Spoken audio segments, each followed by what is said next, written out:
poder, diga, com que poder? Com que poder? Ou em nome de quem? Ou em nome de quem? Fizeste isso? Então Pedro, cheio do Espírito Santo, lhes disse: principais do povo e vós, anciões de Israel, visto que hoje somos interrogados acerca do benefício feito a um homem enfermo e do modo como foi curado, seja conhecido de vós e de todo o povo de Israel, que em nome de Jesus Cristo, o Nazareno, aquele a quem vós crucificaste e a quem Deus ressuscitou dos mortos, em nome desse, diga, em nome desse, é que este está são diante de vós. Verso de número 11: ele é a pedra que foi rejeitada por vós, os edificadores, a qual foi posta por cabeça de esquina. Verso de número 12: e em nenhum outro há salvação, porque também debaixo do céu nenhum outro nome há dado entre os homens, pelo qual devamos ser salvos. Glória a Jesus. Amém, irmãos? Amém. Glória a Deus.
Lucas, que é o autor desse livro, ou melhor dizendo, o doutor Lucas, ele vai escrever um compilado histórico e um relato da igreja primitiva, a igreja do primeiro século. Lucas, ele, além de médico, quando se converte ao Senhor, vai se tornar um historiador ferrenho. E eu me pergunto como alguém que era médico, um grego, passa a se tornar um historiador.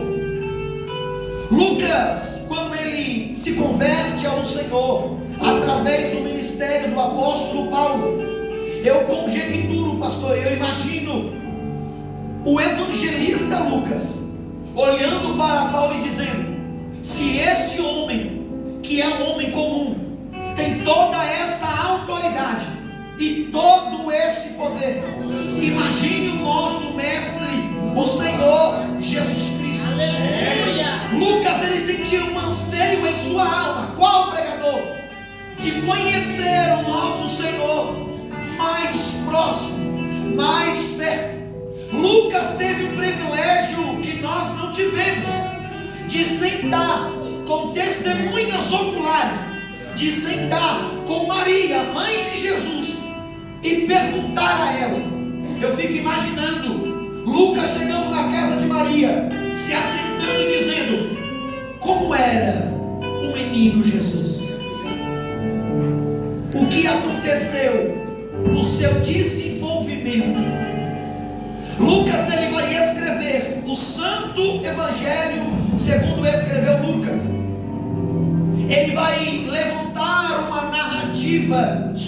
vida e a história do Senhor Jesus Cristo. Lucas, ele começa com um prefácio a Teófilo. Ele fala sobre a genealogia de Cristo, diferente de Mateus, que começa lá do princípio e vai até Jesus, passando por toda a sua linhagem. Lucas começa de Jesus e vem a Adão, revelando que ele é o princípio de tudo. Jesus é o princípio de todas as coisas, o princípio de toda a criação, o primogênito de Deus. Nós vemos Lucas revelar a vida de Cristo desde seu nascimento, passando pela sua juventude em seus 12 anos, chegando até o início do seu ministério e abordando a sua prisão, a sua crucificação e a sua ressurreição. Lucas termina o seu relato apontando para as últimas instruções do Senhor Jesus. Lucas capítulo 24, verso de número 46. E disse-lhes: assim está escrito, e assim convinha que o Cristo padecesse, e ao terceiro dia ressuscitasse dos mortos, e em seu nome, embora hoje nós vemos muitos pregadores subindo no altar e pregando outros nomes. Eu vou falar, o Espírito Santo colocou em meu coração. Há muitos altares que arrancaram Jesus e trouxeram para cima outro Messias, trouxeram para cima políticos, cantores, pregadores. Mas eu creio que ainda há uma igreja que prega sobre o nome de Jesus, e em seu nome se pregasse o arrependimento e a remissão dos pecados em todas as nações, começando por Jerusalém. E dessas coisas sois vós testemunhas. Eis que vos envio a promessa de meu Pai. Ficai, porém, na cidade de Jerusalém, até que do alto sejais revestidos de poder, dínamos, virtude do Senhor. Nós observamos a igreja de Cristo no primeiro século, e esse é o cenário. Só que Lucas, pastor, como todo bom historiador, vai perceber algo. Diga: o que, pregador? O que, pregador? A história ficou sem um final, ficou vazia. Lucas termina dizendo: Jesus falou para eles: ficai em Jerusalém. Então Lucas, ele vai escrever o segundo ato, vamos se dizer assim. Ele começa Atos dos Apóstolos, Atos capítulo 1, verso de número 8, dizendo: mas recebereis a virtude do Espírito Santo que há de vir sobre vós, e sereis testemunhas tanto em Jerusalém como em toda Judéia, Samaria e até os confins da terra. E quando dizia isso, Lucas vai dar sequência à história que ele termina no seu evangelho, Atos capítulo 1, verso de 9. E quando dizia isso, vendo eles, foi elevado às alturas, e uma nuvem recebeu-o, ocultando a seus olhos, estando com os olhos fitos no céu, enquanto ele subia. Lá estão os 11 discípulos, olhando Jesus subindo ao céu. E eu imagino o resplendor de glória naquele momento. Os discípulos observando e dizendo: o nosso mestre subiu. Eles estão olhando para os céus,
eles voltam.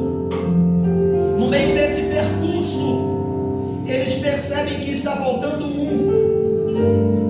Estamos em 11, mas fomos chamados 12. Eles escolhem Matias para o lugar de Judas, aquele que traíra o Senhor. Eles se juntam num cenáculo, uma casa, e por 10 dias a oração deles é a mesma. Eu costumo conjecturar e pensar, porque o Senhor falou, a promessa do meu Pai. Eles tendo um diálogo no Santo Evangelho segundo escreveu João, Pedro diz, Senhor, tu não pode ir. O nosso Senhor leva Pedro e diz, Pedro, se eu não for, o Consolador não virá. Porque é necessário que eu vá, para que o Consolador venha. Então eles estão no cenáculo, e a oração dos apóstolos é, vem Espírito, vem Consolador. Eles estão na terra, reunidos, unânimes, em um só propósito, vem Espírito. Eu imagino Jesus lá no céu dizendo, vai Espírito. No primeiro dia nada acontece, no segundo dia nada acontece, passam-se 5 dias, nada acontece. No 10º dia, cumprindo-se o dia de Pentecostes, estavam todos reunidos no mesmo lugar, e de repente veio do céu um som como de vento, veemente e perplexa, e encheu toda a casa em que estavam assentados, e foram vistas por eles línguas repartidas como que de fogo, e todos foram cheios.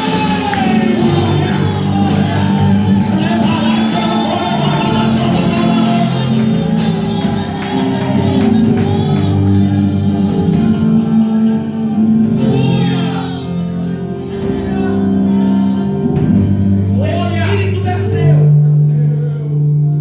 já estamos cheios, e isso é interessante. O Espírito Santo desce, eles foram cheios,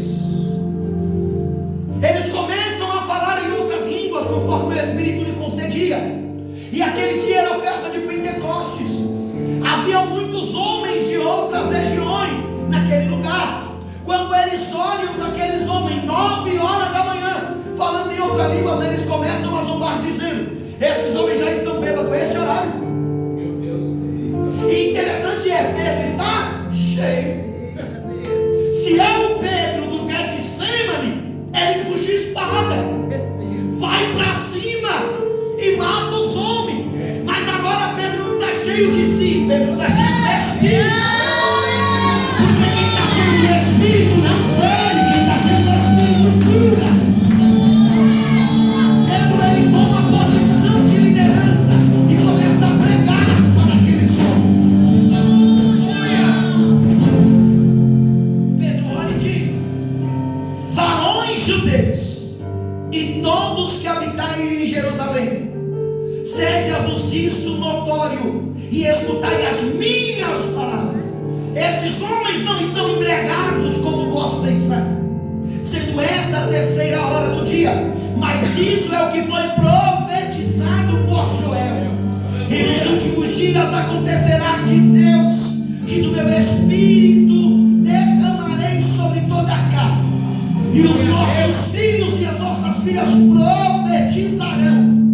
Tem um povo aí fora dizendo que isso acabou, o chamado cessacionista. Mas como diz o pastor Eliseu Rodrigues, é mais fácil ser cessacionista do que continuista e ter que buscar com zelo os melhores dons. É mais fácil dizer que não tem do que você ter que ter um trabalho de buscar aquilo que Deus entregou para a sua igreja. O Espírito desce. Pedro prega a sua primeira mensagem. Qual mensagem? A primeira. 3.000 almas se rendem ao Senhor. A igreja de Cristo está crescendo. Aleluia. vós serão as minhas testemunhas. Quando receberem dínamos, poder, virtude, dinamite. Então aqueles discípulos agora estão cheios do Espírito Santo. Eles pregam, a alma se rende. E isso me chama muito a atenção. Porque Atos capítulo 2, verso de número 42. E perseveravam na doutrina dos apóstolos, na comunhão, no partir do pão e nas orações. Em cada alma havia temor, e muitas maravilhas e sinais se faziam pelas mãos dos apóstolos. Então a igreja de Cristo, ela crescia na doutrina dos apóstolos, na comunhão, no partir do pão, nas orações, e só aí havia sinais e maravilhas. O problema de hoje é que a igreja de Cristo distorceu esse caminho. Por quê? Eu quero sinais e maravilhas, mas não respeito liderança. Não venho para as orações, não ando em comunhão, nem estou no partir do pão com a igreja, mas eu quero viver os sinais e as maravilhas. Só que a igreja de Cristo só persevera quando há doutrina, quando há comunhão, quando há partir do pão, quando há orações, e aí haverá sinais e maravilhas. Por esse tempo eu me perguntava: Senhor, por que os sinais e as maravilhas não são como antes? O Espírito Santo bradou no meu coração dizendo: porque não há mais perseverança na doutrina, porque não há mais comunhão nas igrejas. Os irmãos já não se falam mais, os irmãos já não se amam mais, os irmãos já não oram mais, eles não têm mais temor em seu coração. Eu não sei como que é aqui, mas muitas igrejas onde eu frequento e levo a palavra, é irmão que não dá paz para irmão, é falta de comunhão, é irmãos priorizando a vida secular, a vida espiritual, abandonando a Deus e se esvaziando do Espírito. Mas eu creio que Deus levantou uma igreja, que Deus levantou homens e mulheres de Deus, que não irão abandonar a doutrina, que não abandonarão a comunhão, que não irão abandonar o partir do pão, que não irão abandonar as orações, e terão temor em seus corações para viver os sinais e as maravilhas de Deus.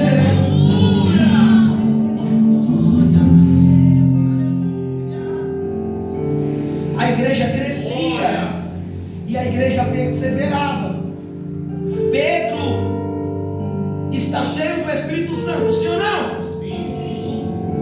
Só que em Atos capítulo 3, verso 1, o texto diz: Pedro e João subiam ao templo, a hora da oração, a hora nona. Eles subiam ao templo para... Aí eu te pergunto: para que orar se está cheio?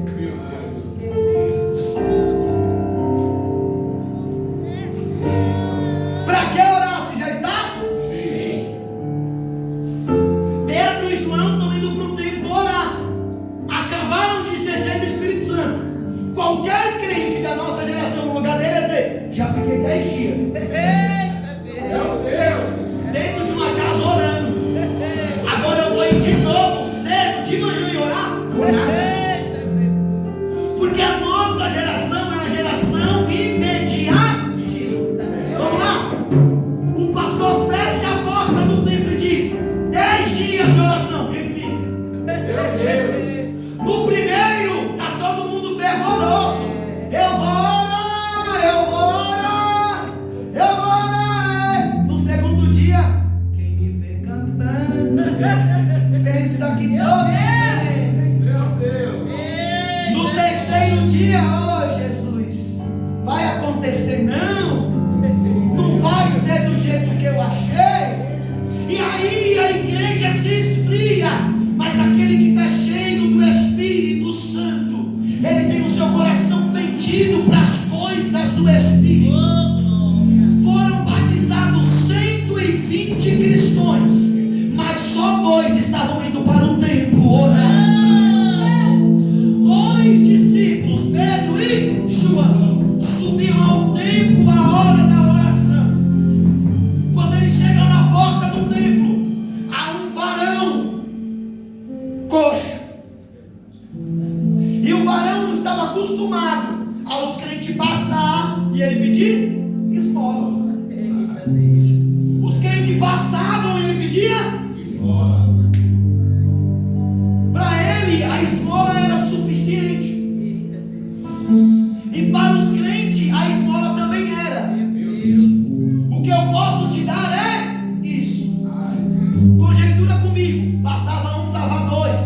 Passava outro, dava 5. Outro que tinha uma condição melhor dava 20. Alguém lá dava 50. Aí chega Pedro e João. Me dá uma esmola. Imagina os discípulos batendo nos bolsos e dizendo: se o filho do homem, que é filho do rei, não tinha onde repousar a cabeça, imagina a gente. Eu até queria te dar, mas não tenho ouro, mas o que eu tenho, levanta e anda. Em nome de Jesus, o Nazareno. Repete: não tenho ouro, mas o que eu tenho, levanta e anda. Em nome de Jesus, o Nazareno. Pedro toma aquele homem pelas mãos e levanta aquele homem. Eu podia falar aqui a pregação do pastor, mas vou deixar para ele. Pedro levanta aquele homem, toma aquele homem pelas mãos e o levanta. Aquele coxo podia ir para qualquer, vou descer. Aquele coxo podia ir para qualquer lugar. Ele podia levantar com as esmolas que recebeu e ir gastar no bar mais próximo. Ele podia dizer: agora eu ando, não preciso ficar na porta. Só que aquele coxo, ele não queria ouro e prata, ele não queria esmola. O texto diz que ele entra saltando dentro do templo. Sabe o que aquele coxo queria? Era entrar dentro do templo. Ele não queria que você desse esmola, ele queria que você desse condição dele adorar ao Senhor, o nosso Deus.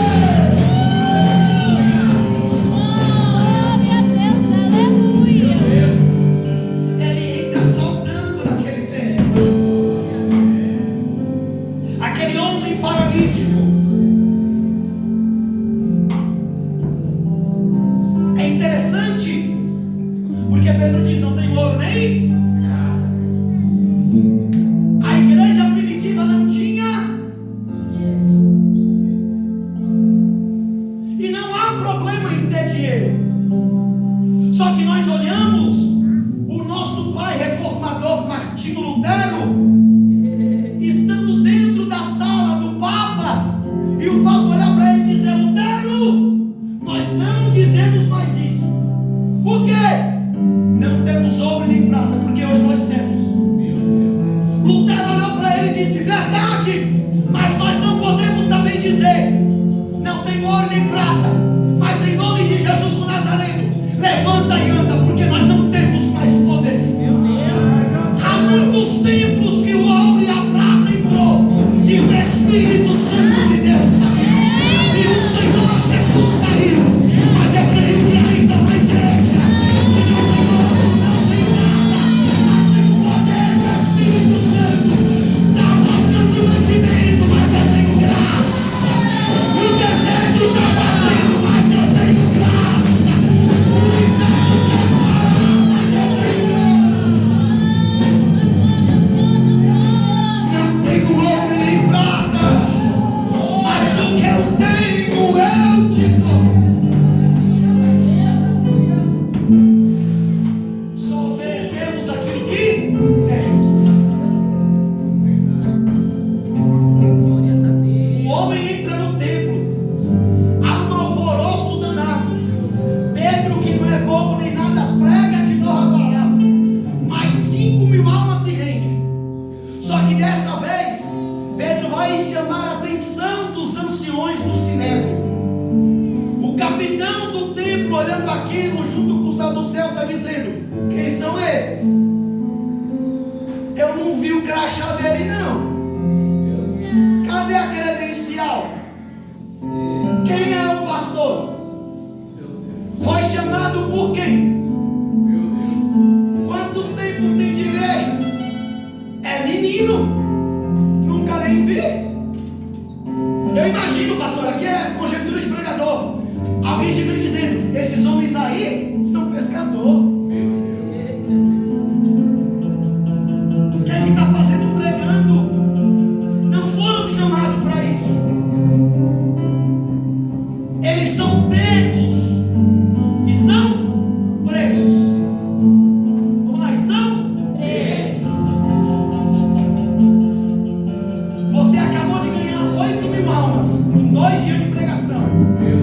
E o resultado dessas 8.000 almas é uma prisão. Qualquer um de nós ia dizer: Senhor, eu prego a tua palavra. Senhor, eu preguei, eu amei. Tu vai deixar eu passar por isso? E se ele não quiser matar a Faraó? E se ele não quiser? Questiona ou adora? Questiona ou adora?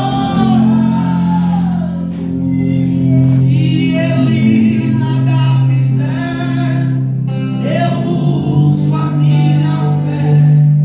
Questiona ou adora?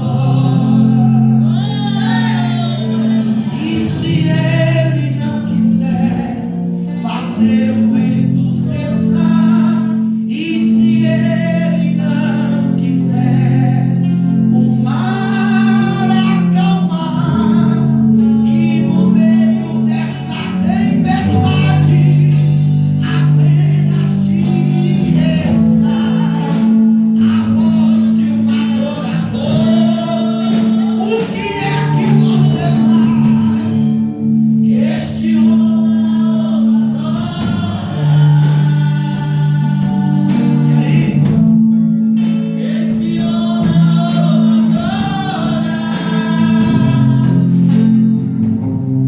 Se ele não quiser, eu uso a minha fé.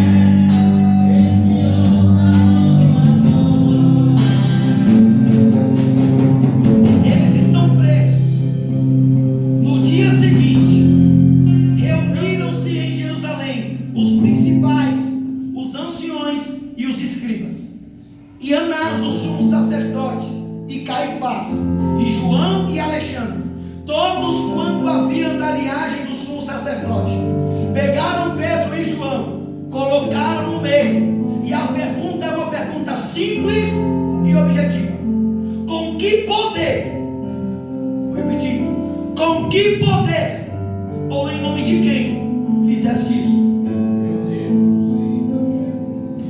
Então Pedro, cheio do Espírito Santo, lhes disse: principais do povo, e vós, ancião de Israel, visto que hoje somos interrogados acerca do benefício feito ao homem enfermo e do modo como foi curado, seja conhecido de vós todos e de todo o povo de Israel, que em nome de Jesus Cristo, o Nazareno, aquele quem vós crucificastes e a quem Deus ressuscitou dos mortos, em nome desse que este está são diante de vós. Olha aqui, Pedro não olhou para eles e falou: fui eu dei a mão para ele e levantei. Não. Pedro não olhou para ele e falou: eu que profetizei. Não, ele tem uma dívida de gratidão comigo, nada disso. Pedro disse: é em nome de Jesus, ó Nazareno, aquele que foi crucificado, mas que foi ressuscitado por Deus. Foi em nome dele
fizeste isso, foi no nome de Jesus o Nazareno, e pelo seu poder. Jesus está dizendo para alguém nessa noite: você tentou, Pedro, a noite inteira pelas suas forças, mas vai dessa vez em meu nome, vai dessa vez pelo meu poder. Satanás disse: você não tem capacidade, olha o teu currículo, você não tem jeito, você não tem saída. Mas Deus está dizendo: em meu nome, aceito a saída, a liberdade, a cura, em meu nome.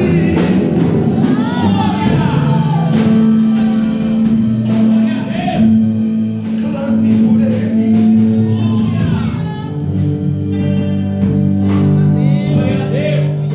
Pedro podia parar por aqui, só que Pedro estava cheio do Espírito e ele não perdia a oportunidade de pregar. Ele olha e diz: ele é Aleluia. a pedra que foi rejeitada por vós, os edificadores, Meu Deus. a qual foi posta por cabeça de esquina. Pedro, numa frase só, Pedro acaba com a teologia católica. Pedro é a pedra. Aí Pedro diz: ele é a pedra que foi rejeitada por vós. Em uma frase, Pedro acabou com a teologia católica. Aleluia. E disse: ele é a pedra, ele é a cabeça de espinha, ele é o alicerce da igreja, ele é o fundamento do cristão.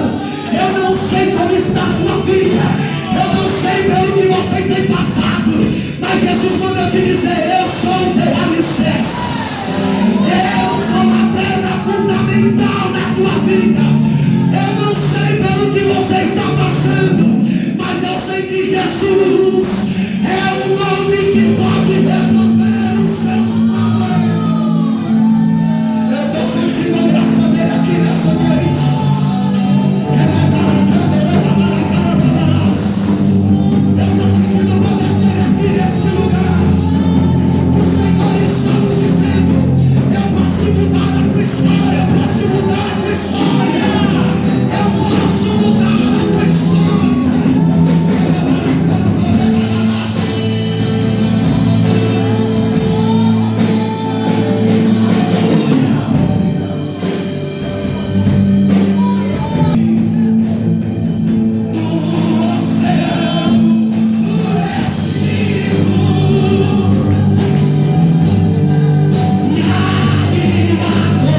consigo mais.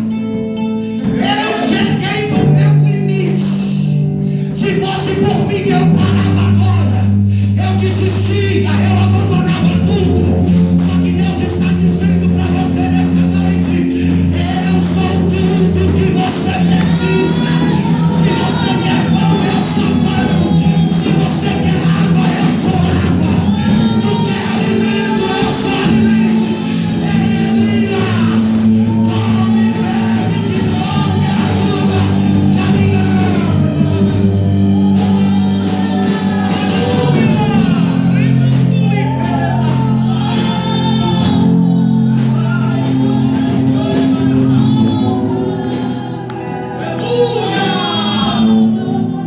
Eu não permito você parar.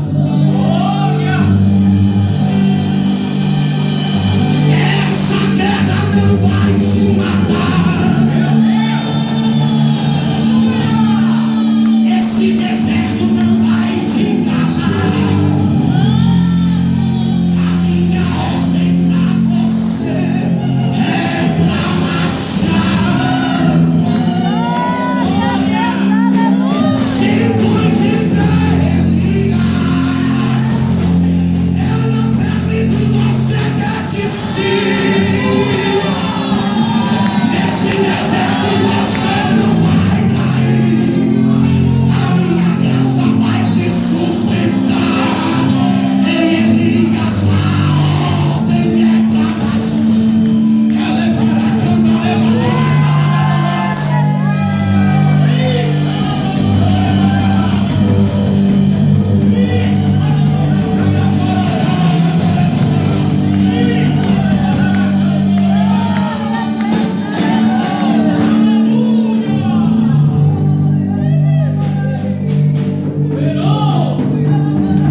Sabe qual era a intenção do diabo? A intenção do diabo não era te tirar da igreja, Meu Deus. era te amarrar dentro do culto. Meu Deus.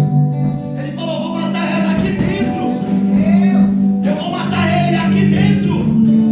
Porque se eu levar para fora, eles buscam.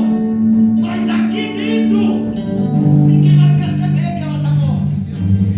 Ninguém vai perceber que eu matei ele.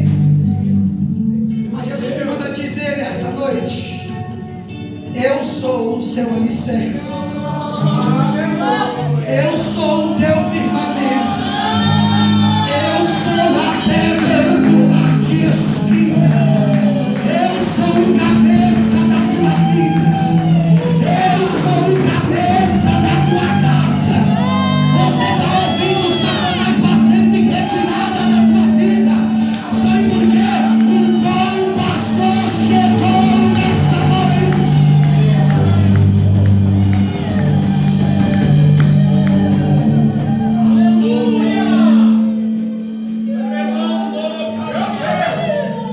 Deixa eu correr. Tenho 5 minutos para concluir.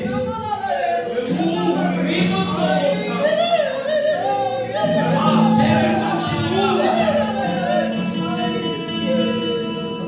continua.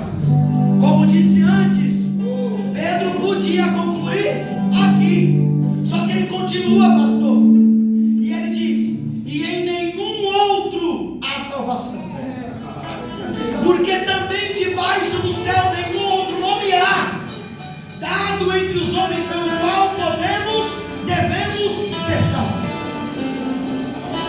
Aí nós vemos as outras religiões dizer: todos os caminhos levam a Deus.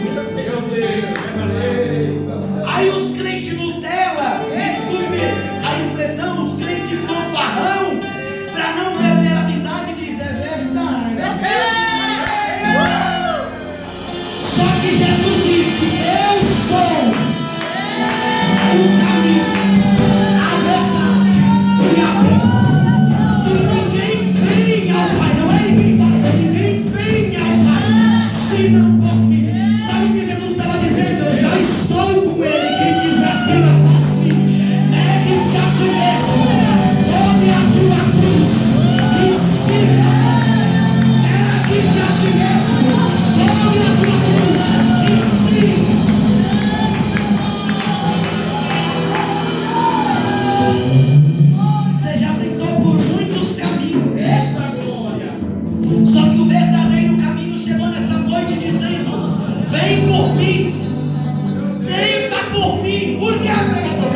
trazer paz.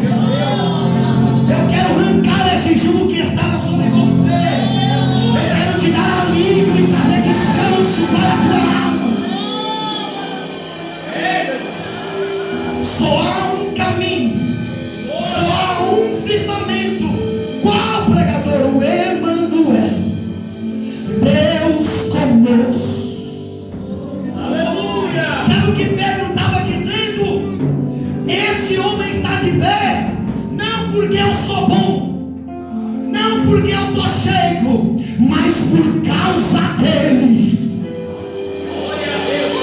Ele quem, Pedro? Aquele que foi caluniado, aquele que foi perseguido, aquele que foi humilhado, espancado e ferido por nós, aquele que foi crucificado por amor às nossas almas, aquele que é maravilhoso conselheiro, o Deus forte, o Pai da eternidade, o príncipe da paz, o livro dos males, a nossa de Salomão. Aquele que é a ressurreição e a vida.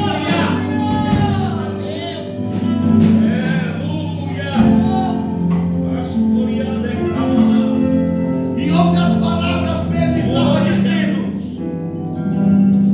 foi por causa dele que eu ainda não parei nem desisti. É por causa dele que levantei e é por causa dele que eu ainda continuo. Por causa de quem? Que sempre me conduz, eu sei. Porque quando eu não der conta, ele vai me ajudar. Porque o paralítico levantou, Pedro. Foi por causa dele. Porque o cenário mudou, pastor. Foi por causa dele. Porque o inimigo saiu dele. Foi por causa dele. Porque você está aqui nessa noite. É por causa dele. Eu estou aqui dizendo: é por causa dele. É por causa dele.